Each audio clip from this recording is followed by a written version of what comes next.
जय श्री राम, सत श्री अकाल, जय हिंद, जय भारत।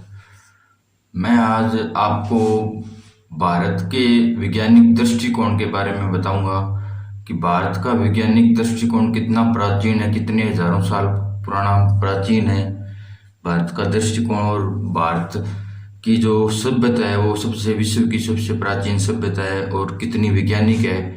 भारत के लोगों को अवैज्ञानिक या अंधविश्वासी बताया गया है, जो कि भारत पे थोपा गया है, वो झूठ है। हमारे हिंदुस्तान की हिंदी फिल्मों में शुद्ध हिंदी बोलने वाला या तो कोई विलन होता है या कोई कॉमेडियन होता है। ये धीरे धीरे हमारे दिमाग में बैठ गया कि हीरो क्या बोलेगा। हीरो 60, 70, 80 के दशक में या तो उर्दू बोलता था और पिछले 20 साल से वो अंग्रेजी बोल रहा है। अंग्रेजी भाषा में केवल 5 स्वर होते हैं जिनको वोवल बोलते हैं, A, E, I, O, U। मात्रा जैसी कोई चीज नहीं होती।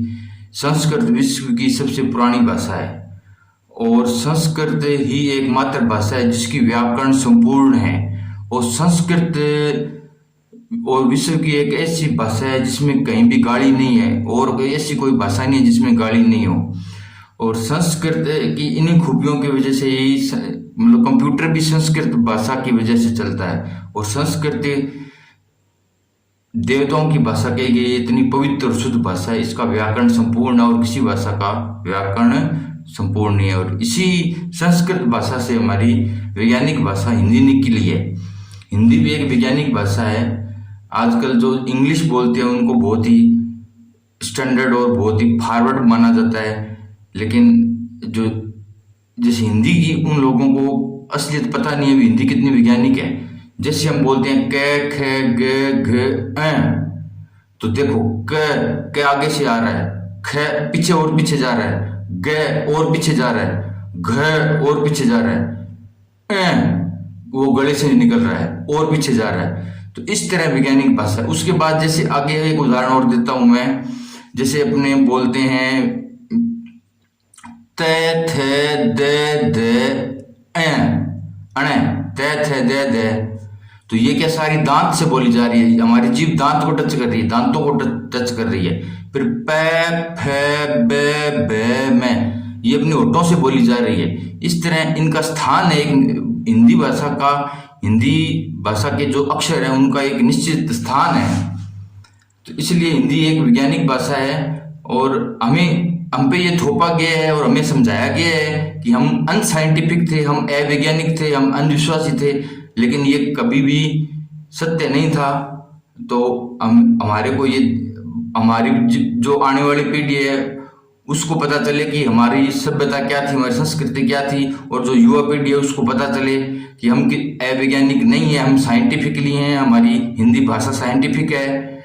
और इसके लिए मैं आपके समक्ष आया हूँ। हमारा दृष्टिकोण वैज्ञानिक नहीं है, ये हमें अंधविश्वासी बताया गया है। इसका एक और उदाहरण देता हूँ। कुंभ के मेले के बारे में आप सभी जानते हो। कुंभ का मेला कितने सालों से लगता है? 12 सालों से लगता है। तो 12 सालों से लगता है तो कुंभ का मेला तो हजारों सालों से लगता आ रहा है।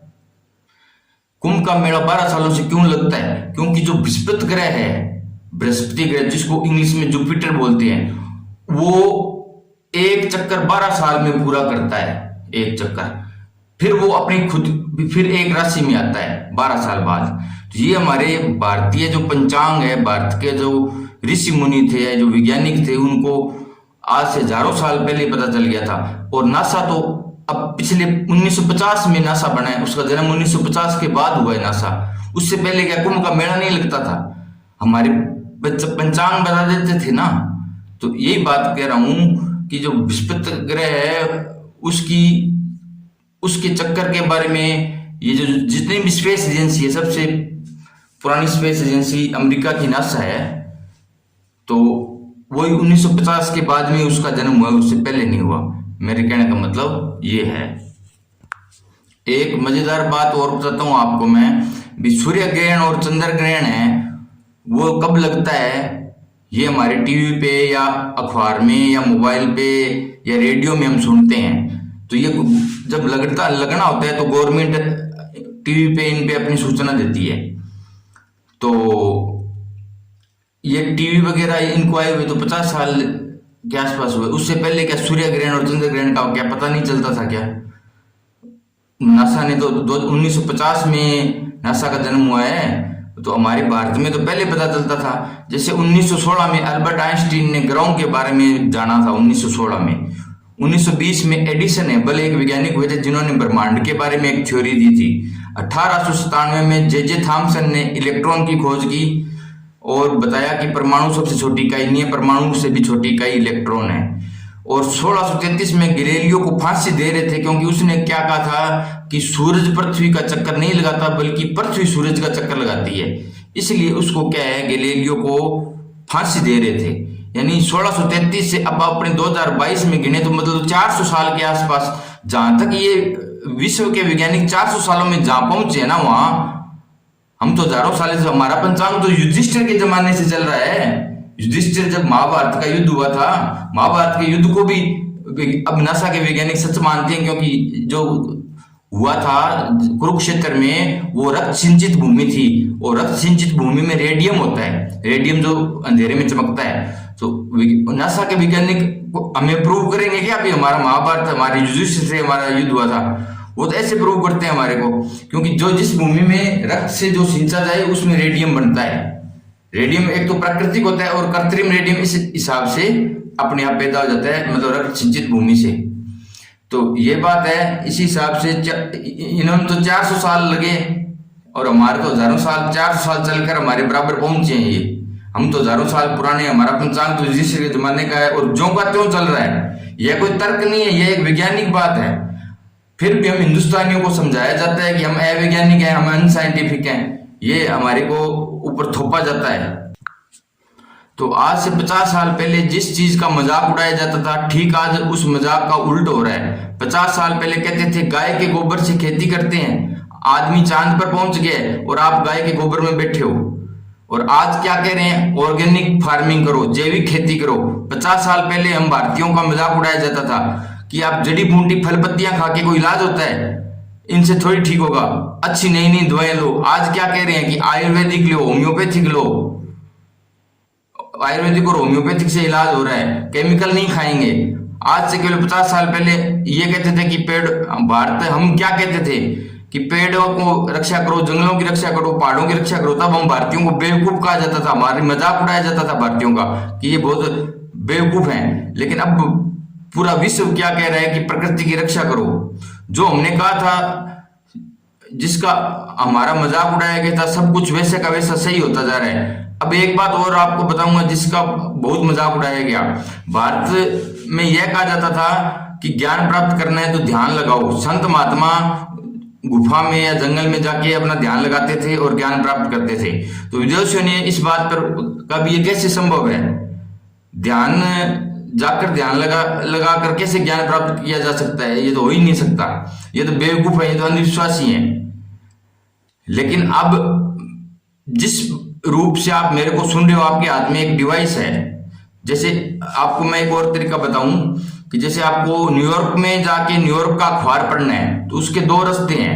दो रास्ते क्या है, एक तो आप दिल्ली से न्यूयॉर्क की फ्लाइट पकड़ो, 20 घंटे का सफर होगा और आज का अखबार कल पढ़ पाओगे आप। दूसरा क्या तरीका है, आपके हाथ में मोबाइल है, डाउनलोड किया और पढ़ लिया। तो यही बात क्या, ध्यान इसी तरह से होता था कि ध्यान के बारे में मैं आपको बताता हूं। आपके हाथ में एक डिवाइस है, जिसने डिवाइस बनाई है उसने सॉफ्टवेयर भी बनाया है, और जिसने सॉफ्टवेयर बनाया है उसने सपोर्टिंग नेटवर्क भी बनाया है। उसी ढंग से हमारा शरीर भी एक डिवाइस है। इसके अंदर हमारा मन, बुद्धि, चित्त, अहंकार और दिमाग यानी हमारा मस्तिष्क रहता है, जो कि एक सॉफ्टवेयर है। और उसका कनेक्टिंग नेटवर्क क्या है, ऊपर कनेक्ट होता है और सब कुछ डाउनलोड हो जाता है। जैसे ये देखो आप, ये क्या है, हमारे सनातन धर्म, हिंदू धर्म में ये टावर होते थे जो आजकल आप जियो के, एयरटेल के, वोडाफोन के टावर देख रहे हैं ना, तो ऋषि मुनियों के ऐसे टावर होते थे। ये टावर अपने आप डिवाइस पकड़ लेते थे, ध्यान करते थे। तो देखो आप पूरे अच्छे से, ये कोई मेरा मजाक नहीं उड़ाए, मैं आपको एक अंधविश्वासी नहीं होना, एक वैज्ञानिक बात बता रहा हूं। ध्यान लगाना एक मोबाइल की तरह ही होता था। आदमी ध्यान लगा के एक दूसरे को मैसेज भेजते थे।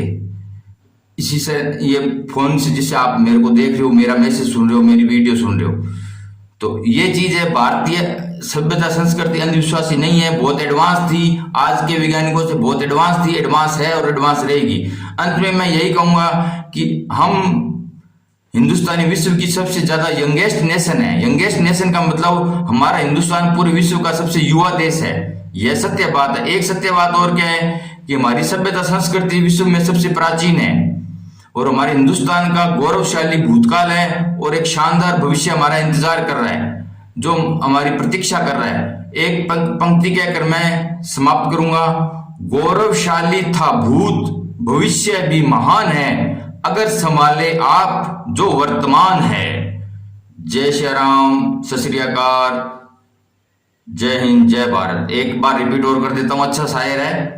गौरवशाली था भूत, भविष्य भी महान है, अगर संभाले आप जो वर्तमान है। यानी वर्तमान में जियो, वर्तमान को सुधारो, भविष्य अपने आप सुधरेगा। भूतकाल में जो कुछ हो गया उसको इस प्रकृति की कोई ताकत नहीं बदल सकती।